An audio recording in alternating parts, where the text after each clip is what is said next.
वो पार्लियामेंटेरियंस ने मुझे बुलाया था मिलने के लिए, तो मैं कोई प्राइवेट सिटीजन तो नहीं हूँ ना जो मुझे उन्होंने बुला लिया कि मेरी शक्ल अच्छी है, वो भी अच्छी नहीं है।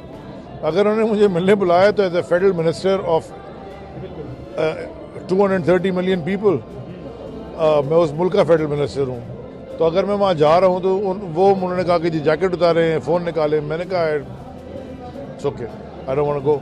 तो मैं चला गया गाड़ी में बैठ के, फिर उनके फ़ोन आए कि नहीं जी वो प्रोटोकॉल में गलती हो गई थी, then they brought me in properly. क्योंकि देखें वो जब आते हैं पाकिस्तान, कोई भी पार्लियामेंटेरियन किसी भी मुल्क का पार्लियामेंटेरियन की एक प्रोटोकॉल फॉलो हम कराते हैं, तो वो ठीक है, वो इट्स ओके, थोड़ा सा इंसिडेंट था, बट मैं पाकिस्तान का फेडरल मिनिस्टर हूँ, मैं कोई छोटा मुल्क तो नहीं है, बल्कि किसी भी मुल्क का हूँ।